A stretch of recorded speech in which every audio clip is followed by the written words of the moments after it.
Pois é. Bom, Miguel, eu quero mudar de assunto para a gente poder falar sobre um monte de coisas e a gente tem mais ou menos uma hora só. Então, vamos falar um pouco do Brasil. Você, ao contrário, a minha presença no Brasil é através, principalmente, do que eu escrevo, das minhas palestras e tal, mas você é o que a gente chama em inglês de boots on the ground, né? Você, antes de falar da pandemia, eu queria que você falasse um pouco desse projeto absolutamente incrível que você desenvolveu em Natal, que eu não sei se muita gente conhece e muita gente deveria conhecer. Não, aliás, há um mês atrás eu completei 18 anos do que eu chamo do meu retorno ao Brasil, né? Depois de estar quase 20 anos fora, em março de 2003, eu cheguei à conclusão que eu precisava fazer alguma coisa aqui do ponto de vista científico, né? E eu achava que só fazer um laboratório, um instituto de neurociência puramente igual né, o que tem em qualquer lugar do mundo, não era o que o Brasil precisava. Eu queria demonstrar a tese que a ciência é um agente de transformação social. Mais do que econômico, também é evidente, mas ele é um agente de transformação social, que a vida da sociedade brasileira poderia melhorar qualitativamente e quantitativamente se as nossas crianças tivessem acesso não ao tecnicismo, mas à maravilha da busca, né, do método científico e da busca do conhecimento, essa é a minha definição atual, né? A ciência é uma corrida de relé, onde nós, por gerações e gerações, desde, né, dos caras lá 100 mil anos atrás, passamos o bastão para aumentar o que você chama da ilha do conhecimento, né? Uhum. Nós não vamos atingir o oceano inteiro, nós não vamos, eu não tenho a menor dúvida que é impossível conhecer tudo. Uhum. Mas a gente, como você usou, eu cito a sua metáfora no começo do meu livro, nesse meu último livro, né? Que eu concordo com ela, a nossa função é transformar informação e potencial que o universo nos dá em conhecimento. E pôr mais aquela das suas pedrinhas ali na praia da ilha, né? Exatamente. Eu vim para cá e falei, bom, onde eu vou fazer impacto? Onde vai ter impacto isso? O pessoal, não, você tem que fazer na USP. Eu falei, não vai ter impacto nenhum na USP. A USP é a maior universidade do país e tem todos os seus cardeais e toda a sua igreja ali, não dá. E eu fui para um lugar que ninguém queria ir, que era a periferia de Natal. Uma cidadinha de Macaíba, 60 mil habitantes, um dos piores IDHs, né, do Rio Grande do Norte e do Nordeste, e pensei o seguinte, nós vamos criar um programa educacional que a gente chamou de Educação para Toda a Vida, que ele foi interrompido recentemente por causa da mudança de governo, né? Essa era a parte triste da história, mas a nossa clínica materno-infantil, que foi o primeiro passo, está lá até hoje, atendendo 50 mil gestantes de alto risco, de graça. Foi o seguinte, se você não tiver essas mulheres, oferecer a elas um pré-natal de qualidade, as crianças já vão nascer sem o seu potencial neural necessário para atingir qualquer que seja a felicidade, a definição de felicidade delas. Né? Ninguém queria gerar cientistas em massa, mas a ideia foi o seguinte, vamos começar a fazer um pré-natal de altíssima qualidade para todas as mulheres de Macaíba, da região vizinha, né, da Grande Natal, e vamos criar uma escola de ciência no turno oposto da escola pública, para que os filhos dessas mulheres possam não fazer ciência do jeito que é ensinado aqui no Brasil e também nos Estados Unidos, na maioria dos lugares. Não numa sala de aula, você ia adorar ver isso, mas as nossas crianças aprenderam o que era uma parábola lançando foguete de garrafa PET, né, e medindo a trajetória. Fantástico. Elas não decoraram o teorema de Pitágoras, que eu tive que decorar quando eu era criança, elas derivaram o teorema de Pitágoras como a grande escola pitagoriana derivou no século VI a.C. Matemática, para eles, não era uma coisa para você ter medo. Matemática era uma linguagem para tentar chegar a uma aproximação do que é a natureza aqui fora.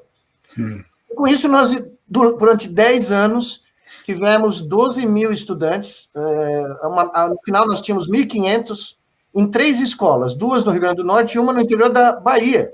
Ela cresceu. Em Serrinha, que fica a 100 quilômetros de Feira de Santana, né, no Vale do Sisal da Bahia, porque um dia eu fui no Ministério da Educação e o ministro, à época, virou para mim e falou, não, o que você está pondo na água dessas crianças? Porque, de repente, as crianças de Macaíba estão entrando nas universidades federais, estão passando no Enem, estão com as melhores notas, você treina elas? Eu falei, não, nós não temos exame na nossa escola, não tem prova. Ninguém prepara elas para esses exames. Aí ele falou, não, você vai fechar o olho, virar de costas e pôr um dedo no mapa do Brasil, o seu dedo cair, nós vamos pagar para você fazer uma nova escola, para fazer um estudo-controle, para ver se você está falando é verdade. E aí caiu em Serrinha. Ok. E nós pusemos 400 crianças durante vários anos, e o resultado final, depois de meia década, foi o mesmo. Né? E aí nós convencemos o MEC. Só que, depois do que aconteceu no Brasil em 2016, entrou o governo Temer, e o ministro da Educação à época, eu acho que ele se chama Mendonça Filho, se eu não chamo, o apelido dele é Mendoncinha, em Pernambuco. Ele disse para nós, no dia 17 de dezembro de 2017, que educação científica não era prioridade do Ministério da Educação. Ia cortar a nossa verba, achar a verba até o dia 31 de dezembro para manter as escolas abertas. Evidentemente, 17 para 30 de dezembro, eu não tive tempo nem de respirar, quanto mais reagir. E nós tivemos que encerrar o programa educacional, mas mantivemos a clínica e mantivemos o Instituto de Neurociência, que está lá até hoje, né? Então, eu gosto de chamar essa aventura, porque eu sou muito inspirado pelo Santos Dumont, né? Nós criamos um aeroporto para os Santos Dumonts da periferia do Rio Grande do Norte, né? Dos grotões do sertão potiguar, levantarem voo. E as crianças olharam para nós e falaram, tá bom, o aeroporto está aí, nós vamos levantar voo. E hoje, uma das coisas mais emocionantes que aconteceu na minha vida foi dar uma aula na Harvard, um dia, anos atrás. As primeiras 2 fileiras eram de alunos brasileiros da Harvard, estavam lá, né, para assistir a palestra, e de repente vem um menino, olha para mim e fala, estudei na sua escola. Uau, que fantástico. Isso vale tudo. Vale tudo. Né? Quase morri. Eu imagino. Uma outra estudante, né, está na Europa, fazendo PhD em sei lá o quê, em química, engenharia química, e assim por diante, né? Eu encontro esses meninos pelo mundo hoje em dia. E isso eu vou levar para o resto da vida. Claro, não, é profundamente emocionante isso, porque isso mostra... Isso é uma coisa que a gente, às vezes, nem sabe a influência que um tipo de trabalho desse realmente tem em transformar a visão de mundo das pessoas e inspirar as pessoas de uma forma assim, absolutamente fantástica. Você não só fez isso, como deu os instrumentos pedagógicos. Não, você ia adorar. Na Feira de Ciências, um dia eu estava lá andando, que eu entrava secretamente para ouvir os diálogos, né, das crianças com as mães. Tinha uma menininha de 13 anos, que era a idade média dos nossos estudantes, né, da comunidade quilombola, que era perto de Macaíba, contando para a avó o seguinte: no começo, vó, teve uma explosão, e tudo que existe no universo hoje veio de lá. E a avó ouvindo, né, uma quilombola do Rio Grande do Norte, uma senhora de uns 70 anos, ouvindo uma nova visão cosmológica do universo da neta. Né? Então, aí você vê o quanto que a gente pode fazer. A gente pensa que precisa ter laboratórios enormes, precisa ter fortunas de funding, né? Nos últimos 32 anos eu joguei esse jogo no limite, e aí eu vi essas coisas e eu olhar e falar, meu Deus, o que dá para fazer, né? Só com uma cartolina, uma tarde com uma cartolina com a criançada pondo as suas... que eram desenhos, né? Sim. A criançada fazia um desenho da sua visão de mundo, de universo, né? E trazia uma família para ver. Ah, tá. Então elas ensinavam, porque, obviamente, a família tem uma outra visão de mundo, bem mais cristã. Pois é, eu sempre falo isso, que se você não precisa ter um laboratório super bem equipado, leva as crianças numa pracinha. Tem árvores, tem areias, tem bichos, tem pedras, tem passarinhos, tem sol, tem nuvem.